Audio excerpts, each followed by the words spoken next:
There's a reason you can't sleep at night. It isn't the noise outside. It isn't the late messages that never come. It's the ghost you keep feeding, the one you call her, or the past, or the version of yourself that you can't forgive. You don't talk about it, but it's there every morning when you open your eyes.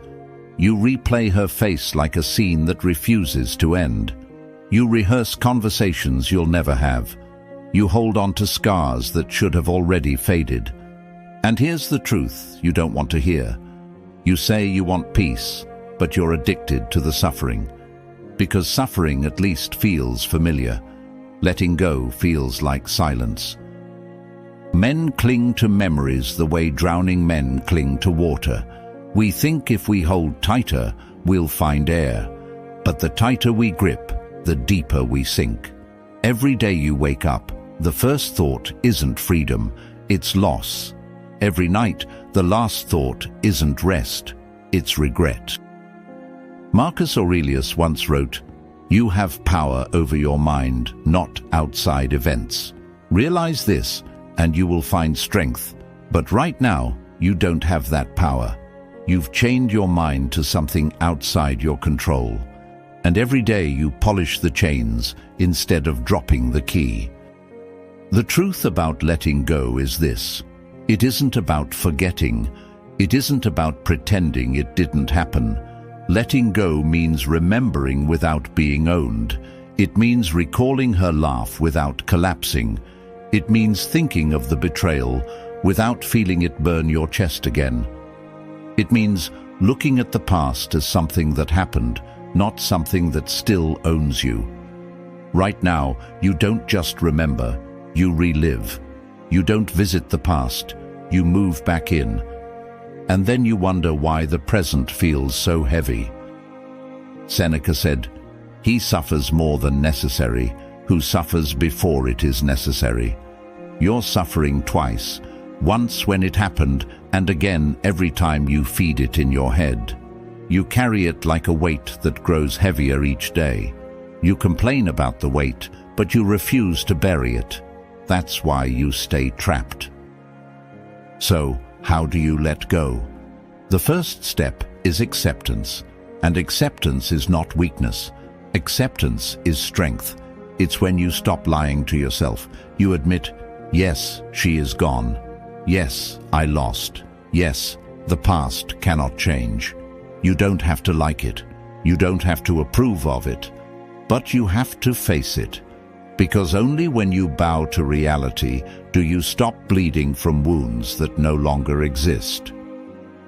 The second step is detachment. Detachment doesn't mean you don't care. It means you see clearly.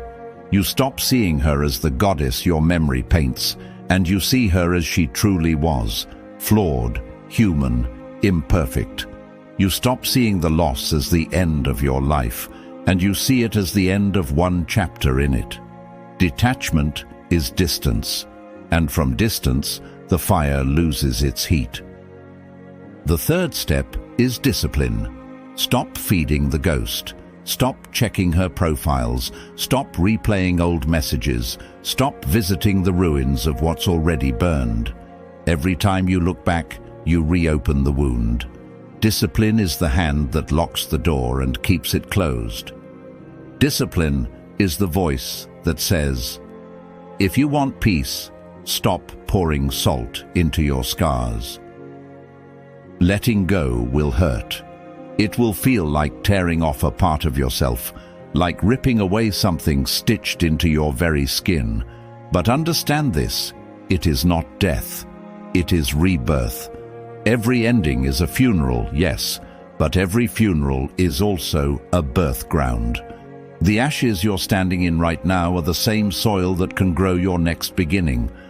Pain will visit you whether you cling or release. That much is guaranteed.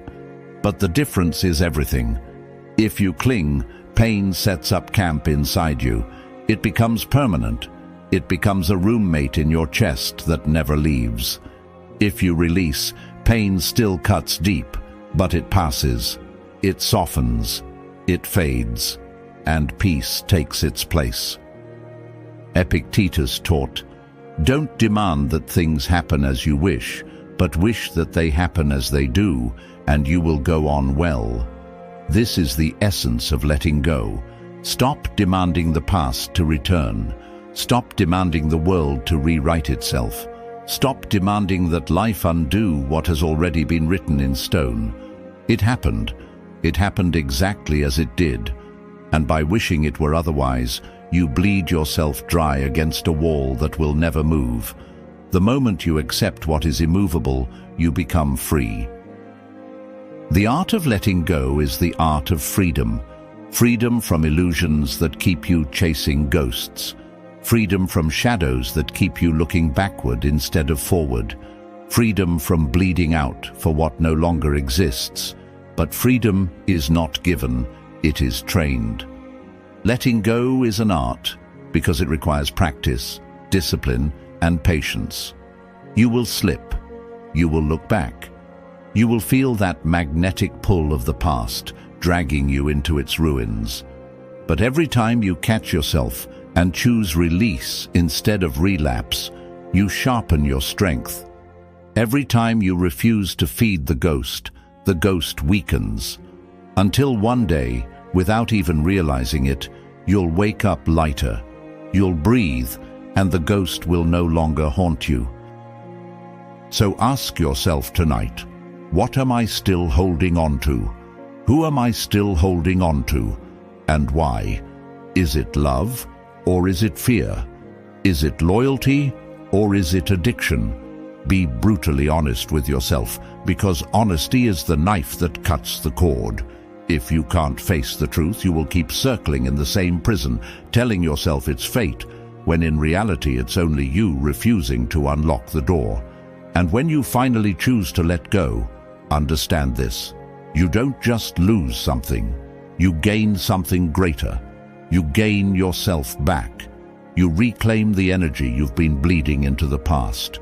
You reclaim the dignity you surrendered every time you begged for what was already gone. You reclaim the freedom to look ahead without being dragged backward. You gain the chance to stand as a man who isn't chained to memories, but who builds new ones. Remember this: you are not what you lost. You are not the woman who left you.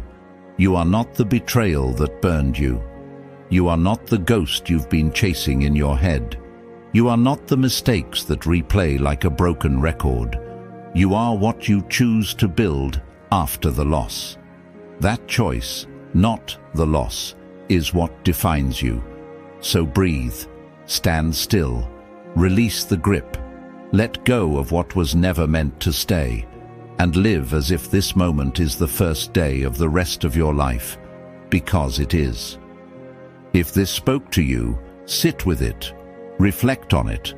Put your thoughts in the comments, not for me, but to carve your own clarity into words. And if you want more of these conversations, more fire, more stillness, more truth that cuts through the noise, subscribe, because this isn't the end.